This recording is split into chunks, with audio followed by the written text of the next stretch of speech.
নমস্কার বন্ধুরা, চলে এসেছি আরেকটা নতুন রেসিপি নিয়ে। আজকে যে রেসিপিটা আপনাদের সাথে শেয়ার করব সেটা হলো পিৎজা। পিৎজার উপর টপিংস হিসাবে আপনারা আপনাদের পছন্দ মতো যে কোনো সবজি ব্যবহার করতে পারেন। আমি এখানে ব্যবহার করেছি পেঁয়াজ, সুইটকর্ন আর টমেটো আর ক্যাপসিকাম। প্রথমে পিৎজা বেসটার উপর একটা কাঁটা চামচ দিয়ে কিছু ফুটো করে নেব। এরপরই ওর উপর লাগিয়ে দেবো পিৎজা সস। পিৎজা সসটা এখানে যথেষ্ট পরিমাণে লাগাতে হবে যাতে পিৎজাটার টেস্ট খুব ভালো হয়। এই পিৎজা সস আপনারা ঘরেও বানাতে পারেন, আবার মার্কেটে এটা রেডিমেড কিনতে পাওয়াও যায়।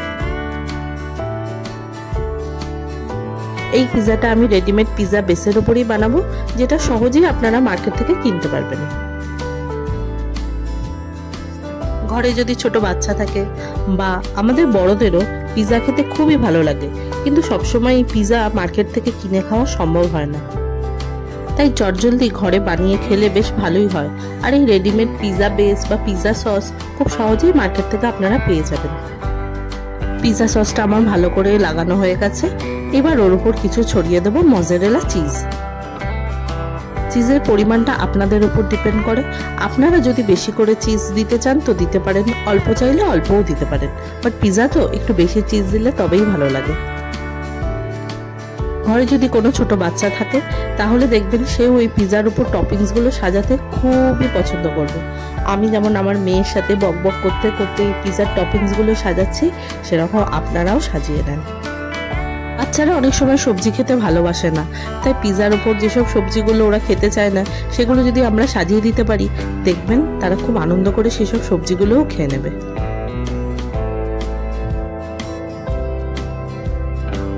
ঘরে যাদের মাইক্রোওভেন নেই তারাও এই পিৎজাটা খুব সহজে ঘরেই বানিয়ে নিতে পারেন। এটা আমি ঘরে কড়াইয়ের মধ্যে বানিয়েছি, আপনারাও সেইভাবে বানিয়ে নেবেন।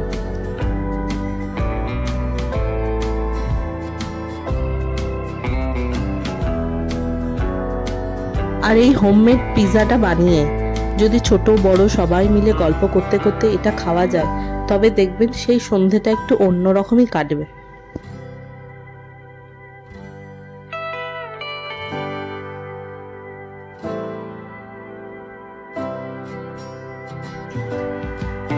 কথা বলতে বলতে টপিংসগুলো প্রায় আমার সাজানো হয়ে গেছে। এরপর এর উপর আরও আমি মজারেলা চিজ ছড়িয়ে দেবো যাতে পিৎজাটা পুরো চিজি পিৎজা হয়।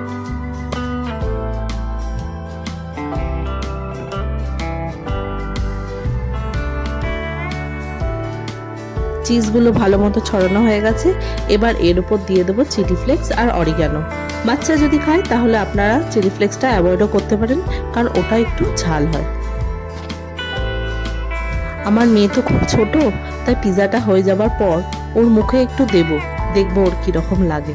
আশা করি ভালোই লাগবে।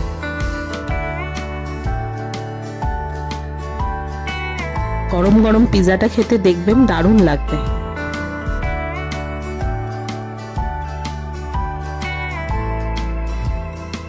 কড়াইটাকে একটু ঢেকে আগে থেকে একটু গরম করে নেব। এবার পিৎজাটি কভার করে কড়াইয়ের মধ্যে 8 থেকে 10 মিনিট মতো লো টু মিডিয়াম ফ্লেমে রেখে দেবো ঢেকে।